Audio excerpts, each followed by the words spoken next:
Yes, thank you very much for handing the floor over to me. And thank you for the earlier remarks that were just made. So it is my pleasure to introduce Professor Vlada Stankovic, who is one of the leading young Byzantinists in the world today. He's a Serbian Byzantinist. He studied at the University of Belgrade and also spent some time at the Institute for Byzantine and Modern Greek Studies in Vienna. And he was also the holder of an Alexander S. Onassis Fellowship. He is currently the chair for Byzantine Studies at the head of the chair for Byzantine Studies, rather, at the University of Belgrade, where he also acts as the founder and director of the Center for Cypriot Studies.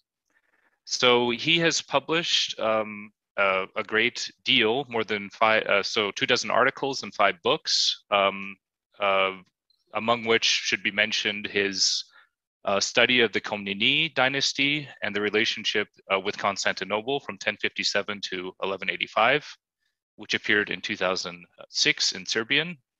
And he's also the editor of the Balkans and the Byzantine world before and after the captures of Constantinople, 1204 and 1453. He is currently working on 2 monographs.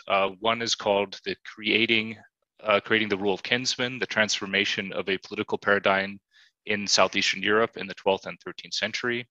And he is also currently writing a monograph on the history of medieval Serbia for Brill's series on East Central and Eastern Europe in the Middle Ages, 450 to 1500. And he will be today speaking to us on the Byzantine loss of Asia Minor in the 11th century and the resulting attitudes to the loss and also to reconquest. So with that, Vlada Stankovic, we look forward to hearing your paper.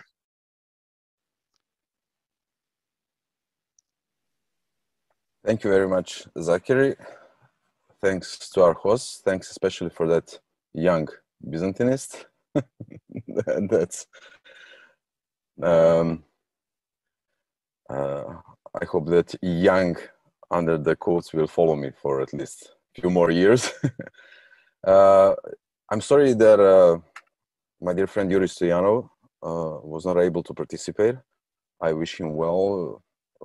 I hope he recovers and recuperates quickly. So I will probably take a little bit more than 20 minutes in order to read my paper. If I go over 20 minutes, please let me know, although I will put some kind of timer. Just a few introductory remarks. When I was thinking about a topic for this great conference, and I congratulate organizers and for this opportunity, and also for starting this scholarly discussion, dialogue, and attempts to find ways to understand better past, medieval past, and the more contemporary past, and also our present politics and geopolitical situation, and also for trying to do something about preservation of cultural heritage.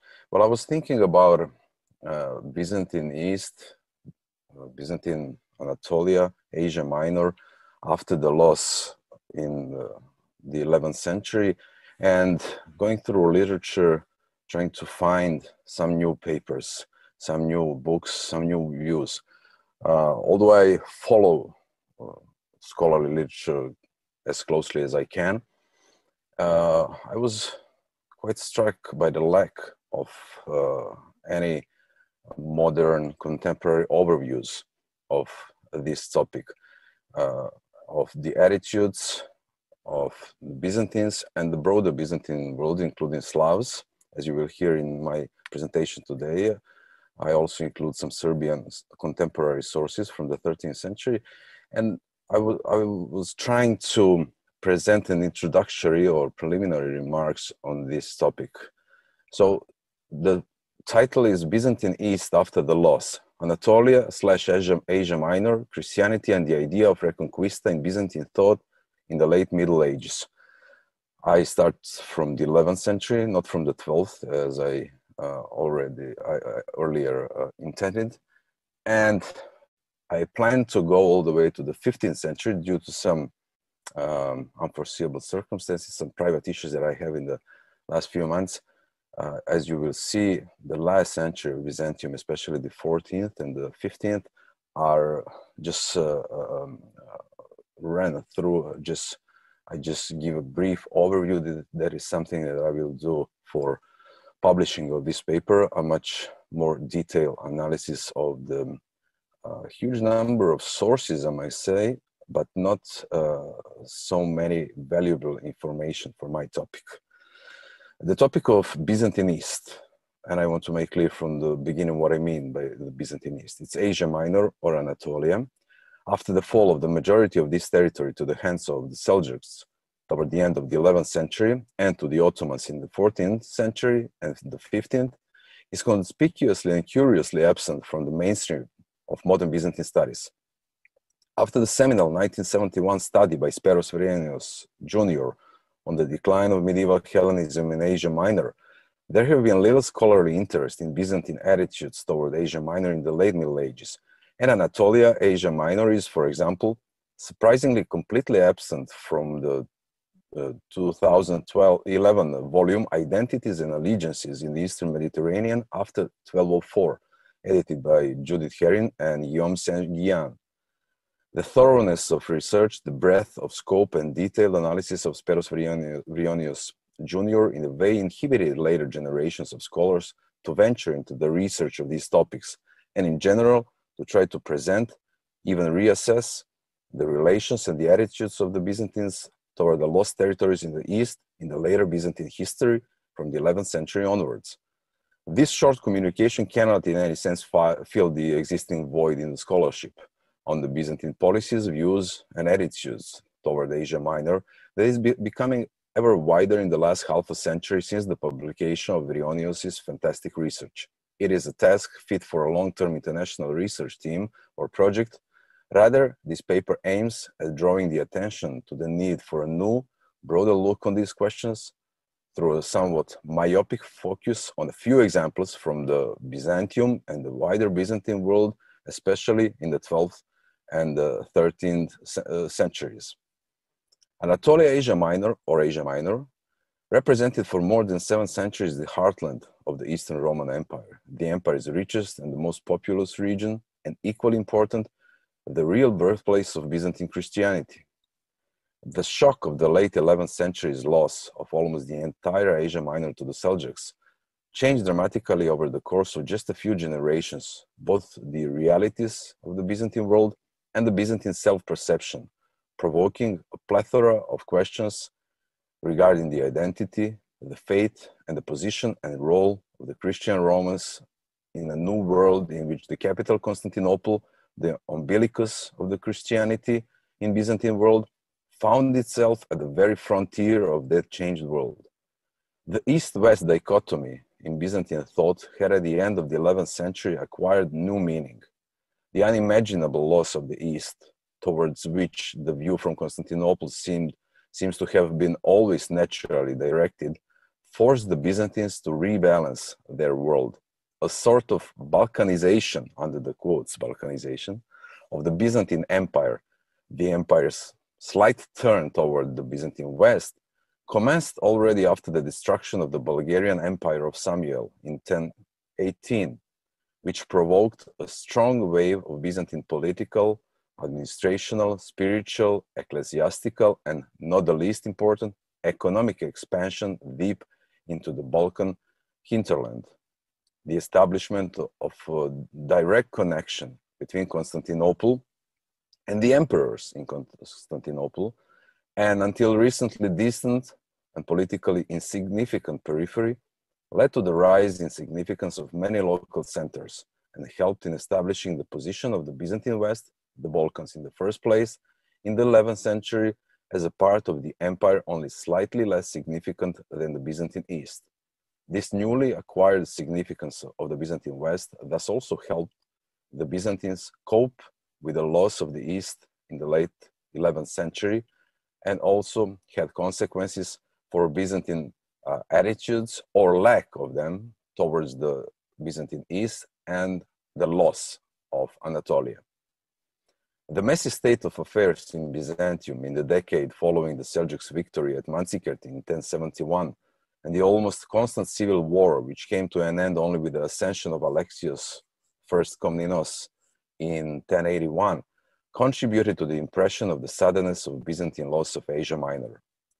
The fact that the entire Asia Minor, or Anatolia, was lost to Seljuks was stated as a sad but objective truth from the very beginning of Alexios Komnenos' rule, and it is repeated as such in the mid-12th century history of his daughter Anna Komnene. When Alexios' rebellion succeeded and he became emperor in 1081, his power, according to contemporary reports and Anna Komnene's narration, did not stretch far from the walls of the capital Constantinople, with the East lost and the West in turmoil. Chaotic situation in Byzantium in the decade following Manzikert contributed to the notion that the loss of Anatolia was tightly connected to the series of civil wars that destabilized the empire, including shattering the foundations of Byzantine monetary system, and that the main cause for the defeat in the East should be looked for in internal Byzantine struggles in the series of the incessant civil wars, and consequently, the loss of the East could be therefore assumed to be temporary and the situation reversible. Two strains of Byzantine political attitudes, of their understanding of geopolitics, to use a contemporary term. First, political pragmatism on the one hand, and their almost customary tendency to underestimate the strength and the danger of the, under quotes, new peoples, especially but not exclusively non-Christian, on the other hand, together with the evident and objective lack in military might from the late 11th century onward, led to their tacit acceptance of the new state of affairs in the East and the patient, even if out of necessity, attempts to change the balance of power in Asia Minor to their advantage. The latter of the mentioned strains, the Byzantine tendency to underestimate new peoples, the so-called barbarians, had a somewhat peculiar consequence, has as a somewhat peculiar consequence the absence of panicked reaction and the lack of prevalence of the lamenting discourses on the loss of the East in Byzantine literature of this period. The former element, the pragmatism, on the other hand, led the Emperor Alexios to ask for military help from the far west, European far west, not the Byzantine West, triggering the series of crusades, the first of which helped him to reconquer the littoral regions of the Asia Minor in the last years of the 11th century, and especially the city of Nicaea, with its symbolic importance to the empire and Byzantine Christianity as the place of the first and the seventh ecumenical councils.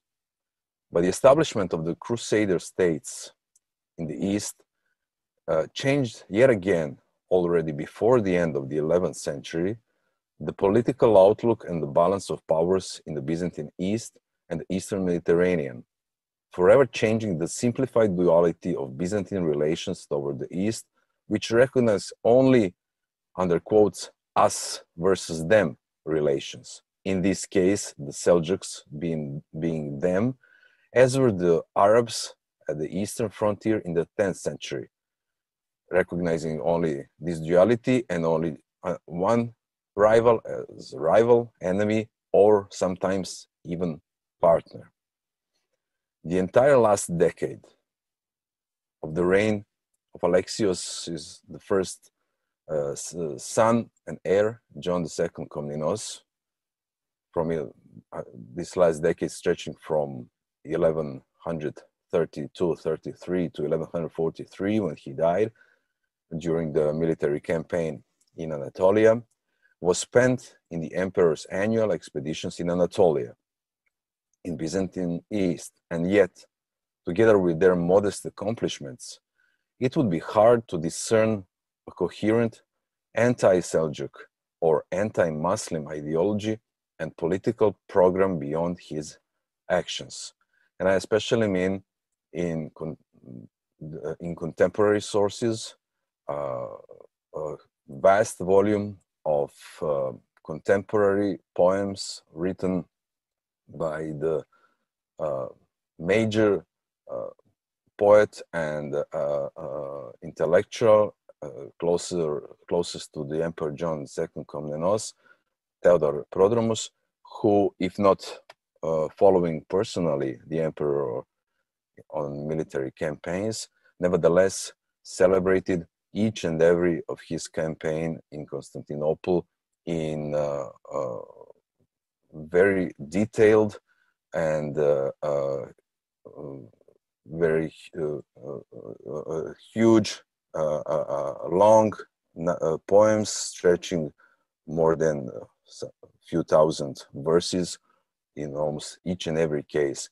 You can hardly, or actually you cannot, discern in his poems, which means in contemporary imperial ideology or propaganda of the time of John II Komnenos, any anti-Seljuk or anti-Muslim sentiment or political program as maybe base for emperor's actions. The existence of the Sultanate of Rome, with a capital in Iconium, in Konya, was never in danger during these campaigns. And moreover, the emperors, John II Komnenos' brother and nephew, have found a sanctuary in the Seljuks capital, with the latter, emperor's nephew, the Emperor John's nephew and namesake, John, eventually preferring the exile in the Sultanate to the position of a second-class member of the imperial family in Byzantium, becoming, as historian Nikitas Choniatis states more than half a century later, under quotes, one of them with the Seljuks. He used the term sinithis, which is hard to translate with just one word, but actually meaning similar to them, to the Seljuks, living according to their customs, basically becoming one of them. This episode from the late 1130s points to the broader reality of accepted coexistence between the Byzantine Empire and the Sultanate of Rome in a new and complex world in which interests of both states had often been the same when confronted with ambitions of the leaders of the Western Catholic Christianity, secular and spiritual, in the West as in the East, meaning the Crusader states in the East. Oscillating for decades between tolerance and alliance, the Byzantine policy toward the Seljuks was only to change toward the end of the reign of John II's son, Manuel Komnenos, and even that change was triggered by the significant events of 1174.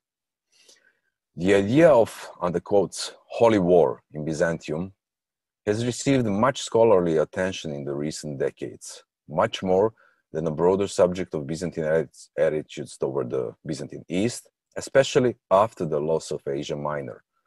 But absent the precise historical context, the study of such a broad notion rarely contributes to the better understanding of concrete political circumstances, causes for either side's actions, and motives that guided their leaders, in this case, the Byzantine Emperor, to change the policy of, we could say in modern terms, peaceful coexistence. In Manuel Komnenos's always energetic, under quotes, global diplomacy, the Seljuk Sultan Kilij Arslan II had a special place. After a lavish reception of the Sultan in Constantinople in 1162, the alliance with Kilij Arslan II remained one of the cornerstones of Manuel Komnenos's policy, and one of the reasons for the successes of those policies. in a dozen years that followed. Entangled in the fight for the position of the leader of Christianity with another Roman emperor, Frederick Barbarossa, Manuel Komnenos and the broad circle of the learned men around him never raised the idea of the holy war for the Reconquista of the lost Asia Minor. Never, that is, until almost simultaneous deaths of Nur ad-Din, the ruler of the vast territories from the eastern Asia Minor and Syria to Egypt, and the king of Jerusalem, Amalric, in 1174, that kicked off a scramble of the rulers from both the east and the west in the race to enhance their power and influence in the region. From that moment on, Manuel Komnenos embraced the idea of holy war and the destruction of the Sultanate of Rome with the accompanying propaganda of his rhetors, tasked with the goal of explaining to the Byzantines the emperor's new political path after years of almost brotherly relations with the Sultan Kilij Arslan II. Particularly significant in this respect, I want to draw your attention to only one example, which I think is slightly overlooked in scholarship, and leave aside for the moment the major rhetorical works that explain his shift in policy. So the particularly significant in this respect is an anonymous, only 25 lines long poem written in the 12th syllable verse in 1176, as at the time when the emperor was preparing to lead the vast troops toward the capital of the Seljuk Sultanate, Iconium. This brief anonymous poem offers the quintessence of Manuel's idea and one of the rare examples of explicitly stated intentions of holy war in Byzantine literature, holy war under quotes. Three elements from this brief poem are worth mentioning. First, comparison of Manuel with Constantine the Great, who won with the sign of cross and was the emperor's forefather and role model as the bearer of orthodoxy. Second point, Manuel's taking in his hand of a golden cross that he got specially made for this occasion, for his military campaign, in which, in that golden cross, he placed parts of the Holy Cross and of the saints' relics, using his new cross as a kind of a mixture of cross and military spear that will vanquish the enemies. And third point, that the emperors fight for the freedom and the destruction. The emperor fights for the freedom, meaning the freedom of the Christians, and the destructions of the sons of Agar, under quotes, and under quotes, Persian tribes. That the emperor Manuel Komnenos could even entertain with such an ease the idea of destruction once and for all of the Sultanate of Kilij Arslan II points to the mentioned second strain of Byzantine political thought. A slightly unrealistic sense of dominance, of ideological prevalence of the Byzantines and of Orthodox faith, and their tendency to underestimate all non-Byzantine peoples. But Manuel's defeat near Myriokephalon in September 1176 instantly led him to return to pragmatic realpolitik, showing the true nature of his and more general Byzantine attitudes toward the lost East and Anatolia's new masters, meaning the Seljuks at the time. Once the dust after the loss from 1176 had settled, with a renewed peace with Kilij Arslan II that comprised no humiliating conditions, no really humiliating conditions for the emperor, Manuel Komnenos tried in 1180 to get Byzantine Church to accept a new formula of the renunciation of Islam, which would not contain the renunciation of Allah, only of his prophet Muhammad.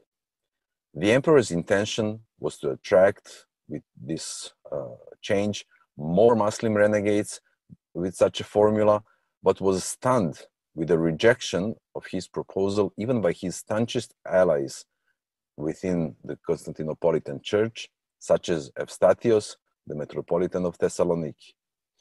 Byzantine Church has with this its decision rejected what must have seemed to them as an extreme pragmatism of the Emperor Manuel Komnenos, establishing in this way a firm distinguishing line between the Orthodox Christianity and Islam, which cannot be crossed, at least cannot be crossed by the Muslims, without a total renunciation of all their beliefs. Needless to say, the number of important Muslim renegades in the coming centuries, decades and centuries decline, especially when compared with the time of the Comnenian dynasty and the first two generations of Comnenian emperors that had Muslim renegades in their closest surroundings, while the perception of the unbridgeable difference between Islam and Orthodox Christianity only became stronger, reaching the apogee in the late 15th century with overwhelming strength and advanced not only in the Byzantine East but also in the Byzantine West as well of the Ottomans, provoking, among others, the Emperor Manuel II Palaiologos to compose anti-Muslim treatises declaring the superiority of Orthodox Christianity over Islam. After the catastrophe of 1204, the Byzantine Empire in Nicaea was a regional, non-exclusive, meaning that there was another Byzantine polity in existence in the West, and strictly Anatolian state. Everything quite in opposition with the basic principles of Byzantine political realities and ideology until that time. And even though the, unquote, Empire of Nicaea was a functional polity in the northwestern and western Anatolia between 1204 and 1261, already in the times of Emperor John III Vatatzes, 1222, 1254, it was evident that it gravitated toward the coast of Asia Minor. One of the proof for this slightly move from the center of Anatolia to the coastal region is John Vatatzes' creation of informal capital in Nymphaeon, near Smyrna, Izmir, and especially after the conquest of Thessaloniki in 1246 toward the Byzantine West. It was during this time that the first Archbishop of Autocephalous Archbishopric of Serbia, Sava, made two pilgrimages to the Holy Land in 1229 and 1235, returning from which he visited Emperor John Vatatzes in Nicaea in the first, when coming back from the first trip, and visiting the still Latin-held Constantinople, taking different routes on these voyages. In the first case, he avoided the Seljuks Sultanate, and in the second case, he passed through it. Serbian sources, two biographers of later Saint Sava, as he was known almost immediately after his death at the beginning of 1236, offer an interesting view of the state of affairs in the now former Byzantine East, Asia Minor or Anatolia in its entirety, complementing Byzantine sources which offer little as far as the relations with the Sultanate of Rome and the realities of the 13th century Anatolia are concerned.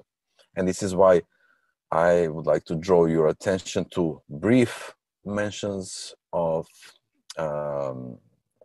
state of affairs in Anatolia from these Serbian sources, which are not easily accessible to the vast majority of scholars, because there is no actually English translation available, nor new and critical editions.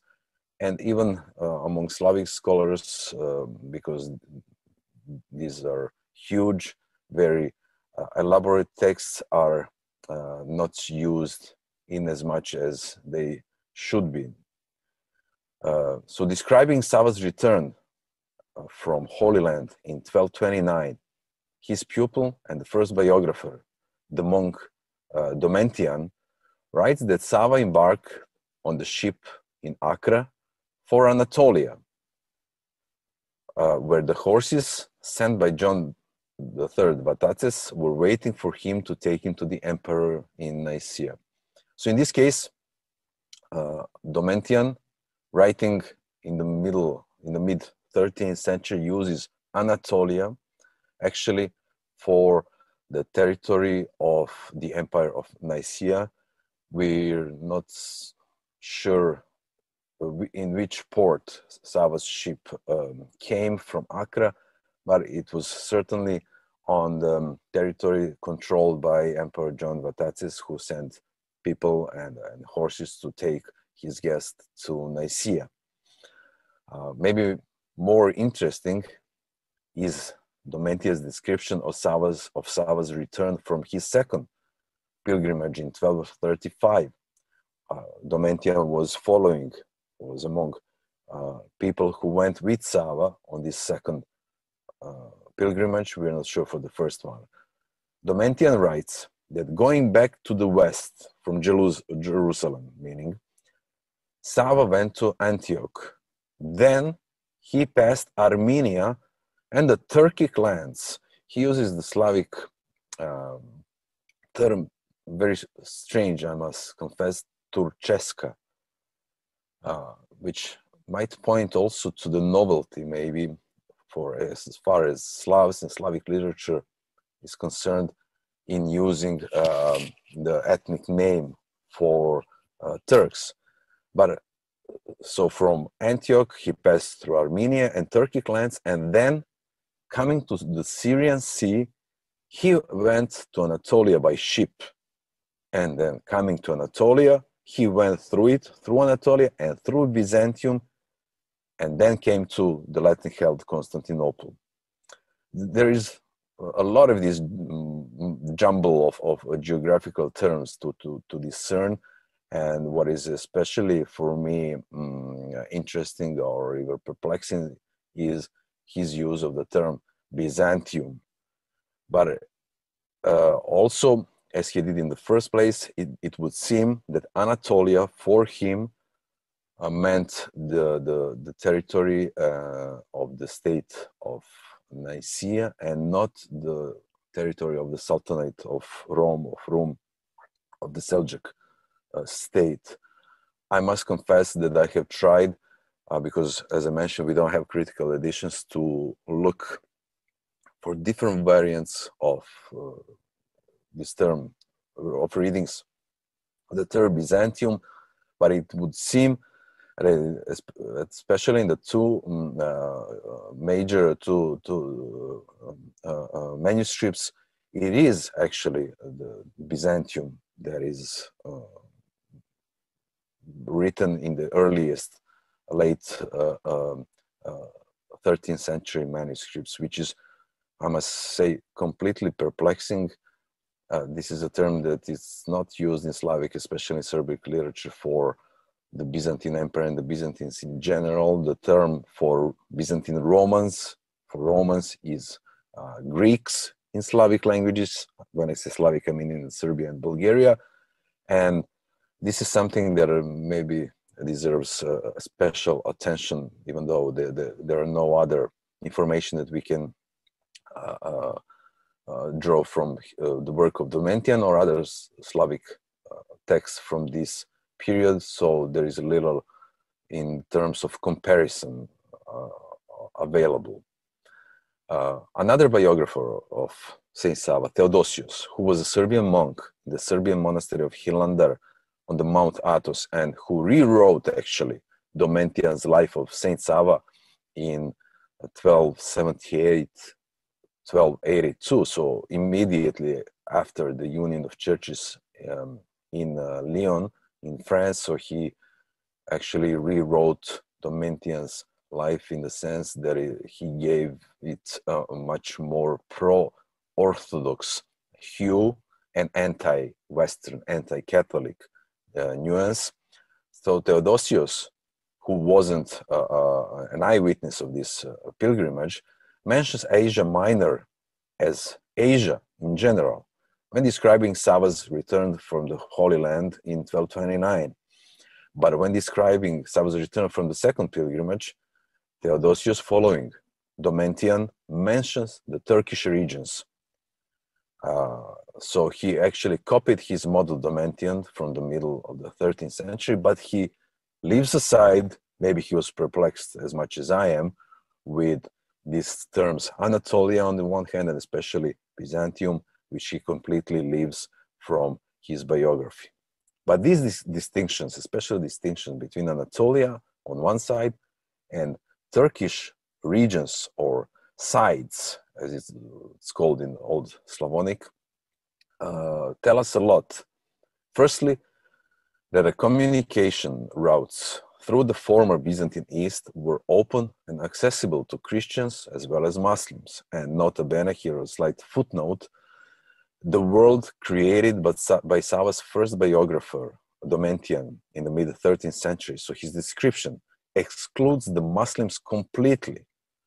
It is amazing to read dozens and dozens of pages of descriptions of Sava's traveling from the Holy Land to Sinai and to Alexandria and back in the desert and back to Jerusalem and then Antioch, where he met and celebrated in churches with the three patriarchs of Jerusalem, Alexandria, and Antioch, as if it were an exclusively Christian Orthodox world, never even mentioning, except in passing, the current political situation and the current rulers of those regions. That's the first impression from this text. Secondly, the terms Anatolia and Asia are somewhat unclear, given the explicit mention of Byzantium in the earliest description of the events from 1235. But since the Turkic lands are explicitly named when Sava was passing through the territory of the Seljuk Sultanate of Rome, it would seem that they do not refer to Sultanate. Be that as it may, the impression of a functioning, almost integrated world of the 13th century, meaning pre-1261, the Byzantine return to Constantinople, and the functioning integrated world of the 13th century Asia Minor is maybe the strongest take from the until now barely used information from the contemporary Serbian sources. The radical change that will come with the Ottomans did not provoke Byzantine aspirations toward the East. Rather, it led to the pessimistic lamentation of the Byzantines and the realization that Anatolia is definitely lost. And I will conclude with only one more paragraph, with apologies for going over a lot over 20 minutes. With the dying out of the last generation of the Byzantines born in the so-called Empire of Nicaea, the understanding of Anatolia, Asia Minor, as the core Byzantine territory is superseded with the comprehension of the historical value of this region, which was once the crucible of Byzantine identity and faith. The further the Byzantines were in real life from Asia Minor, the stronger the memory of once great Byzantine past in the East, the ideological connections and the unrealistic ideas of political return had become. The final fall of Asia Minor in the 14th century was depicted in Byzantine historiography, and especially by George Pachymeres, as an abandonment of the core Byzantine territory, even though the realities were very much different. But Pachymeres was a member of the last generation, under quotes, born and bred in Asia Minor, away from Constantinople. And his criticism is an atemporal, emotional treatment of politics, as well as opportunity to add another sin, under quotes, to the anti-hero of his history, the Emperor Michael VIII Palaiologos, and even his son, Andronicus II. The Byzantine East will never again constitute an integral part of both the empire and of the Byzantine Christianity, and it was practically completely lost to the Byzantines by the mid-14th century. All that is left for the Byzantine historians and thinkers of the 15th century to do is lament the loss not only of the Byzantine East, but of the capital Constantinople and the entire empire as well to the Ottomans. And as historian Dukas resigned to his fate, as must have been many a Byzantine of his time, wrote some time after the fall of Constantinople in 1453, the Ottomans were but a weapon of God's wrath for all the Romans, meaning all the Byzantines, sins. Thank you so much for your attentions. Apologies for going over the time and for having to pass quickly over the 14th and 15th century when trying to address this vast, huge topic which deserves certainly much more scholarly attention. Thank you again. Thank you so much for that fascinating presentation, Vlada Stankovic. And I will now give a brief response, but while I'm responding to the paper, I would encourage the participants, if you have a question or comment, to register on the ADVIP forum, and the conference administrators will then forward your questions or comments to us, and we can discuss them. So yes, I enjoyed that contribution a great deal, and I completely agree with you that we all still stand in the shadow of Spiros Rionis, who passed away in 2019, and his book on the decline of medieval Hellenism in Asia Minor, although in some points it has been nuanced or refuted, is still a work that all of us have to read when approaching this subject. There has been some more recent work, and I thought in particular of Alexander Byhammer's publications, particularly his book in 2017 on the emergence of Muslim Turkish Anatolia, but it doesn't replace Rionis's book, and I don't think that's Byhammer's intention either. It's more of an attempt to contextualize the loss of Anatolia amidst sort of the greater power politics between the Byzantines, the Fatimids, Seljuks, and so forth in that time period. One paradigm which I think might be useful for discussing how the Byzantines reacted to the loss of Asia Minor, and in general, I would sort of characterize what you described in terms of the reactions as something akin to pragmatic acceptance, that we've lost this territory. There isn't a realistic possibility of regaining these territories via a Reconquista in the near future.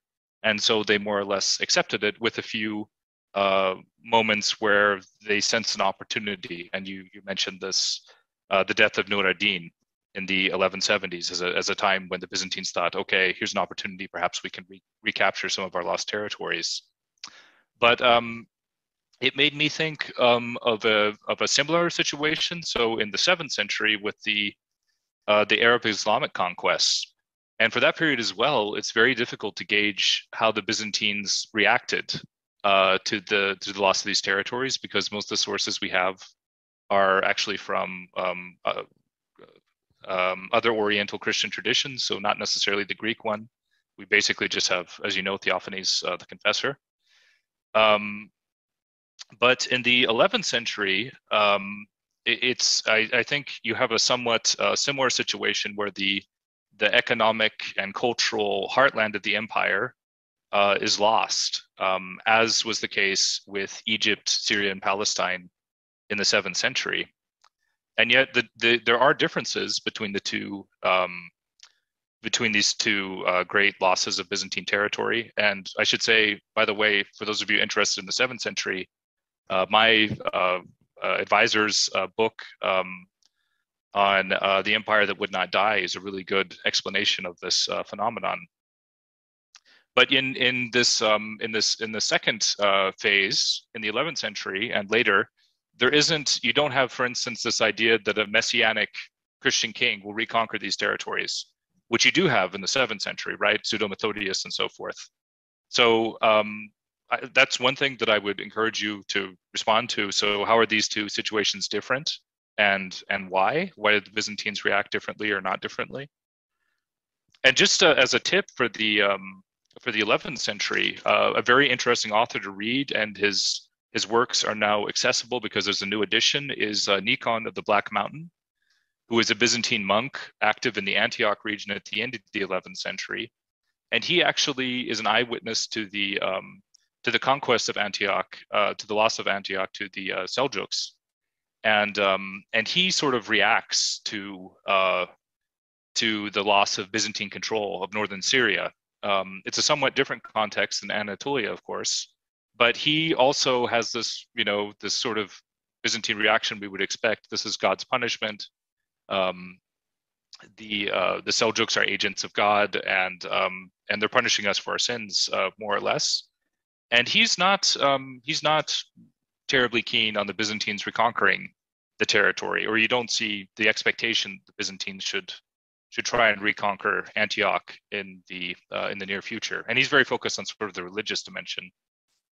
Last but not least, I just wanted to compliment you on the use of these Slavic sources, these lives of Saint Sava, which are extremely interesting, and as you say, are not generally included in the discussion about in the sort of Byzantinist discussion about this period and views of the East.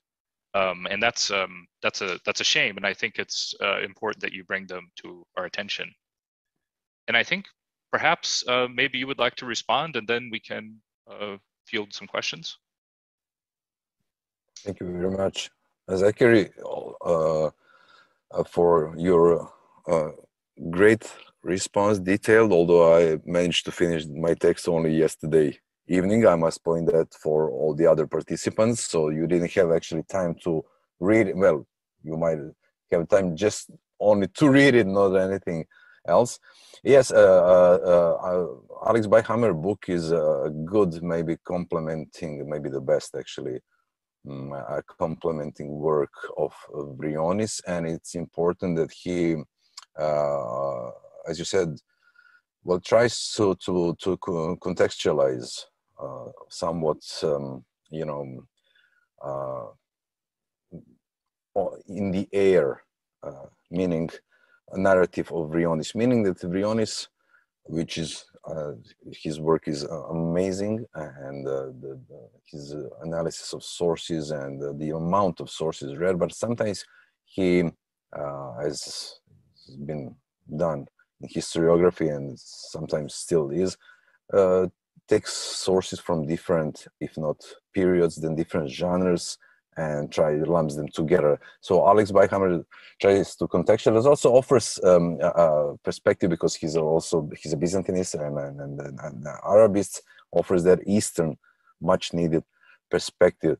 What you said about Antioch is absolutely great, and Nikon's work is very important, but it also triggers in my mind the broader question of Byzantine attitudes toward Antioch. Well, from the late 10th century, when they reconquered Antioch, one of the major political issues, well, they tried to control and manage the patriarchate of Antioch. And usually the patriarchs, especially in the late 10th and early 11th centuries, were emperor's choices, his if not friends, then his associates, somebody the emperor had absolute faith in. And this attempt at centralization, so controlling Antioch through patriarch, and not only through patriarchate, of course there's a civil and military administration also, but this tried to control it from the center, from Constantinople, led to also this kind of defensive rejection of Byzantine rule, in a way that it was seen as only another dominant external factors.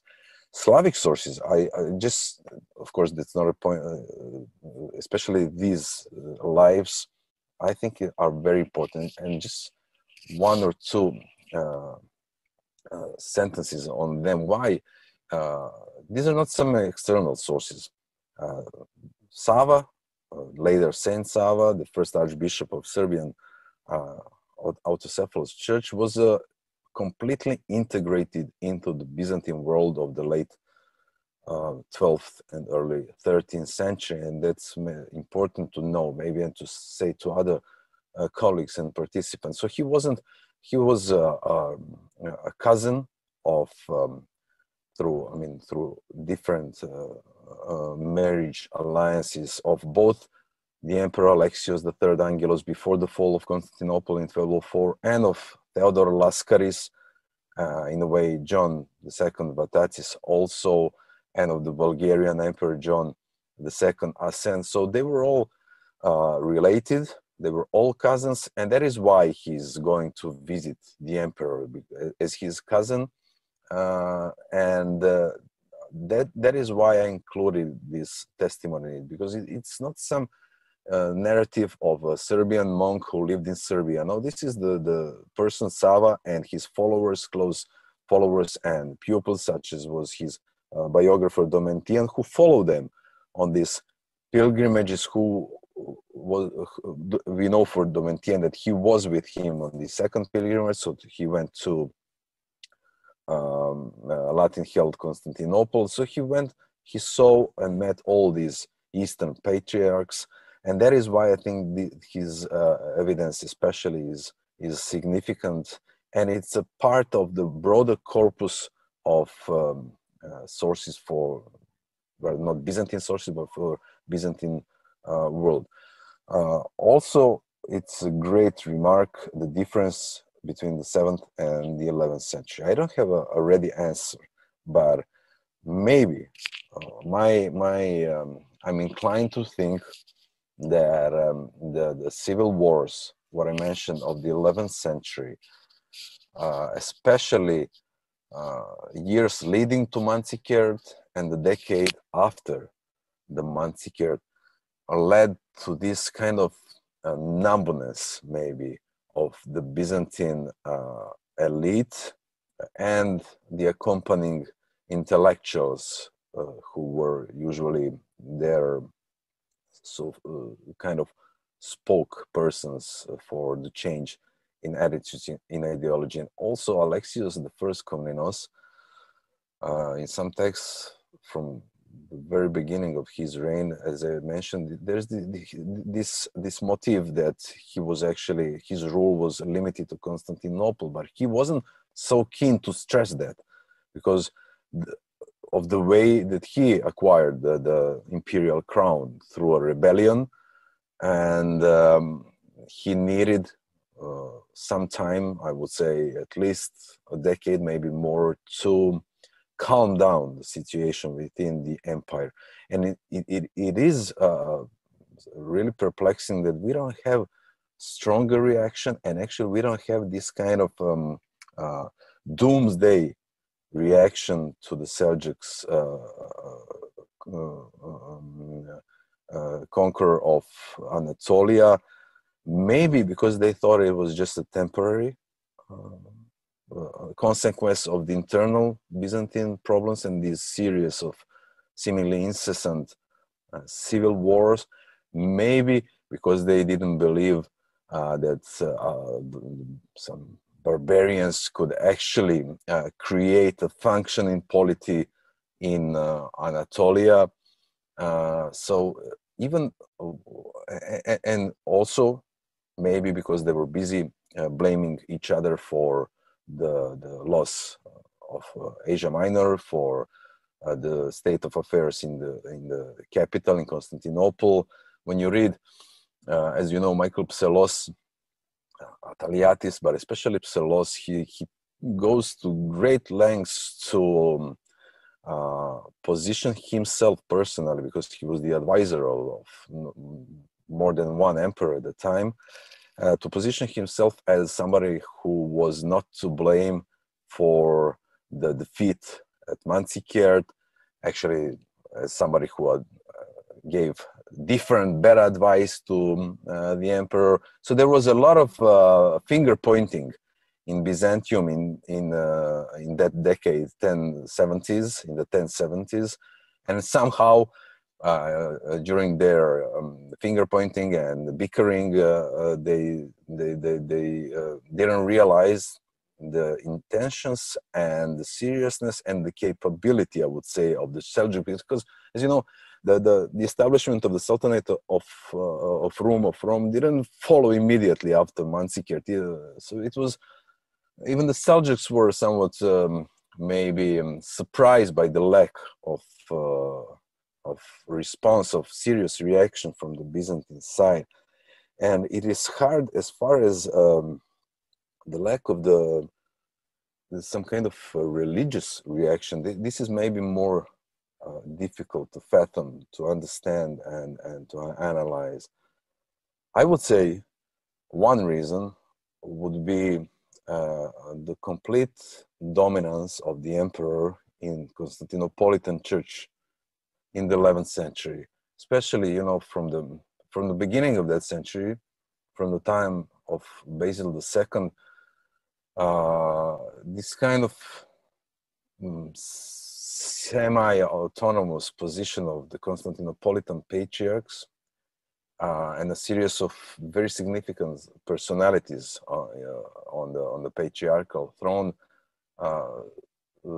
has ceased to exist, and the majority of patriarchs were just allies of the emperors. And we see that when Alexius I became the emperor, one of the first things he did, actually his mother did, but it's the same, they changed the patriarchs and brought their patriarch Cosmas, who was a member of their, well, actually the client of the Comnenian family. And in that sense, it is hard also, we don't have any reaction from the metropolitans, Eastern metropolitans and the prelates. And so somehow one would expect the reaction to be, this is the barbarians, the Muslims, all these topi, all these commonplaces could have been used, but somehow I think that the Byzantines were really stunned in the late 11th century. They didn't realize the severity of the loss, of the consequences or potential consequences that the loss at Manzikert brought, and they didn't realize the power of the Seljuks. I believe they never thought that the Seljuks would establish actually state at the very heartland of Anatolia. So I don't have an answer for this for the difference in the reaction. You know, in the 7th century, as you know, in the previous, during the time of the Emperor Heraclius, the image and his Reconquista of Jerusalem and the image of the Holy Cross was very stressed in Byzantine politics and ideology. In the 11th century Byzantium, meaning much before the battle at Manzikert, the image of the emperor, this kind of religious fighter for Christianity, is completely absent from Byzantium. And Basil II, who led military campaigns all his life, but also first in a series of civil wars, but this image was, even when he was conquering the territories in the east, was somehow absent from this ideological and political background of his policies. And also, maybe one of the reasons could be found in this Byzantine slight turn toward the Balkans, this, what I called, under the quotes, Balkanization, in the sense that for the first time, to use contemporary terms, this expansion, and I mean when after the loss, the destruction of the empire of Bulgarian Tsar Samuel, you know, in 1018, this also economic expansion and I will use another term. Also, this economic, oh my God, no. Well, the investments, that's the term. The investments of Constantinople and the Constantinopolitan elite in the region actually created a new center. Suddenly, a vast space in the Constantinople's Balkan hinterland was open to the empire. And you see in the new regional centers in the Balkans, such as Skopje, that became the seat of the biggest administrational unit theme of Bulgaria. You see the expansion, you see the imperial foundations, the monasteries, and everything else. So maybe this slight turn toward the Balkans also contributed to the Byzantine, actually the lack of Byzantine reaction to the Seljuks conquest of Anatolia. But it's something that I think deserves more attention and should be looked from many various angles. Yes, thank you very much for that response. And just very quickly before we open up the floor to discussion, I think that your point on Balkanization is very important. And we see, for instance, with the 11th century typikon of a general of Alexios Komnenos, Gregory Pekarianos, who's a Georgian of Georgian ancestry, and he creates a monastic foundation in what is now Bachkovo, Bulgaria. He still lists his crucibles for his ancestral holdings in the East, but it's very obvious that he's accumulated, vast properties in the West in his decades of service under Alexios. And his case was probably extreme, but I think that that pattern probably applied to a lot of generals and administrators, that maybe they lost their eastern lands, but a lot of lands were opened up in the Balkans because of economic expansion and investment, as you say. So I don't see any questions in the answered window here. Am I overlooking something, or have there been questions?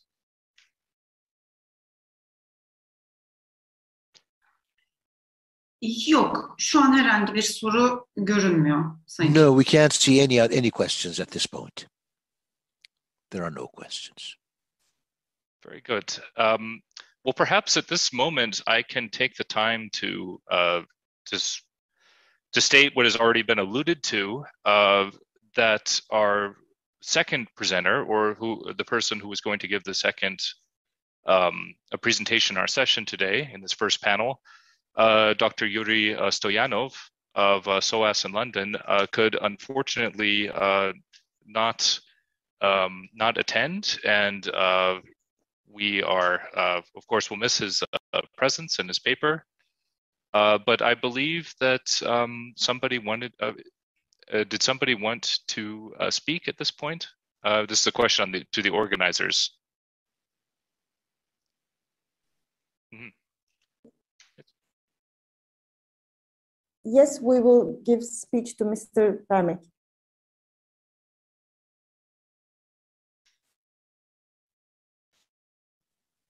Efendim, Yuri Stoyanov bu konferansa Yuri Stoyanov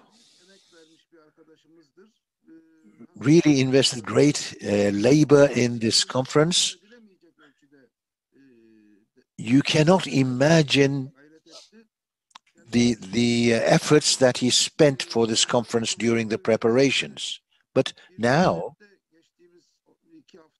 he has been on a visit in a Middle Eastern country in the last 2 weeks. He had a road accident and he's in a hospital.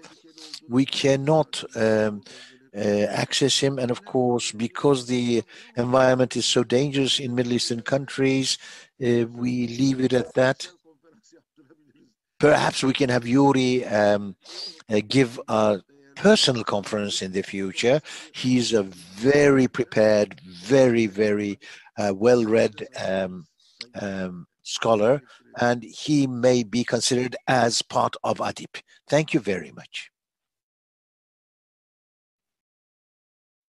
Yes, thank you for this announcement. And I think with that, we can all give our best wishes for Yuri's recovery. That is quite unfortunate, of course, that he suffered this accident right before the conference, and hopefully he will make a speedy recovery and be back on his feet soon and be able to participate in scholarly discussions like this in the future. I believe we still have some time on our program, not that much time, 7 minutes if I'm not correct. So I still don't see any questions. I would just perhaps, since there aren't any questions and we still have a little bit of time, I would just bring up another sort of perspective to the loss of Byzantine Asia Minor, which is the Armenian perspective. And perhaps one place where you do have this sort of apocalyptic viewpoint about what is happening is in some Armenian historiography. So for instance, Matthew of Edessa has a more a reaction that is more akin to those of the Oriental Christian authors of the 7th century than what we find in contemporaneous Byzantine historiography. So for instance, and Vlada Stankovic has already alluded to this, but Michael Ateliatis, who was an eyewitness to the Battle of Manzikert, and gives a longer description actually of what happened, he doesn't really offer us sort of a broader interpretation as to why this catastrophe befell the Byzantine Empire. And I do think that Vlada's interpretation that the Byzantines were perhaps very shocked by what happened and it took them several decades to digest it is something I agree with. I think it took them a couple of decades to sort of formulate a response to the loss of this territory. Yes, I'll check my chat window here again. I still don't see any questions. Don't be shy. I mean, if you have something you want to say, please contribute. Oh, okay. Sayın CHITWOOD, Sayın Doğan Bermek söz almak istiyor müsaadenizle. Doğan Bermek wants to take the floor with your permission. Of course, please.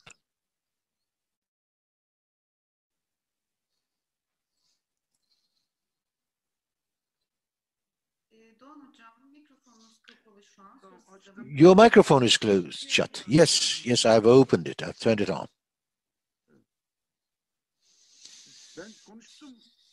I have already spoken. I will be speaking after the session is adjourned. Nothing I want to say within the session, but I can speak now if you prefer it that way. I don't know how you have planned. Well, the way you desire. Well, from the screen, we thought that you wanted to take the floor. Let's do this way. Okay. A moment ago, I had taken the floor only to explain about Yuri's situation. After this session, I was going to speak about other things, but let me speak about those now. Perhaps we can that way use the time left for this. First of all, I don't think this conference will finish. This is nothing that can fit and be dealt with within hours. People have so many things to say. Yesterday, I talked about Kılıç Arslan, and now Stankovic said Kılıç Arslan really made peace. There are so many things to be discussed, and there's so many things to be developed. A very old friend, Professor Antonio Ezorda from Madrid University, who was Dean of the Faculty of Political Sciences, sent a note of several paragraphs to me. I would like to share this with you, with our friends. He says, on the question of conversion, well, it is a matter of power, but it's a matter of suffering at the same time. One side displays their power, the other one suffers. He talks about the UNESCO meetings of 1995 in which Turkey participated as well. King Ferdinand if he had not converted the churches in 2036 in Cordoba, then Istanbul 1453 might not have happened. That's a comment he makes. And he says these conversions, beyond being a matter of faith, it is a display. The displays of power. He sent also several pictures. He says a very successful restoration process is being continued in Trabzon, Hagia Sophia. Can I screen share several photographs here? Can I do that?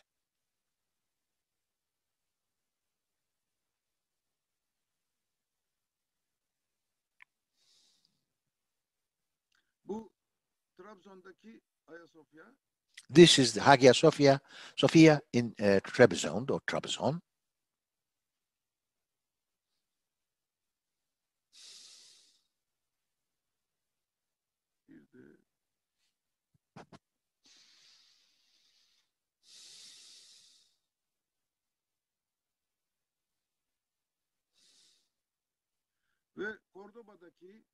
And in Cordoba,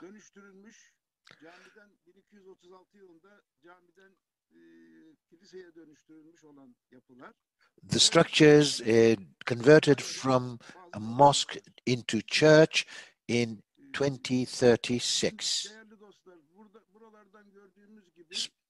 As we can see from these, this work that we have started will last very long and will be very interesting to continue. As we were starting the project, we said, let's first talk about the conversions, but then we said the conversion is such a vast thing that we wanted to keep it limited to Anatolia. Now we're talking about the Anatolia part in these sessions. After having summed this up, our wish, our hope is to go over to the Balkans and then look at the conversions in the Mediterranean basin and the Middle East to have 2 other conferences. So on these, because the history of faiths is so complex and so widespread in the Mediterranean basin, this is a history that's rich in its diversity. So we will have gone over these, but with colleagues, with other friends as well. This is our dream. Well, today's meeting was also a dream, but thanks to all the friends and colleagues who contributed, this was made a reality. I do hope that in the future we will make those a reality as well. Thank you very much.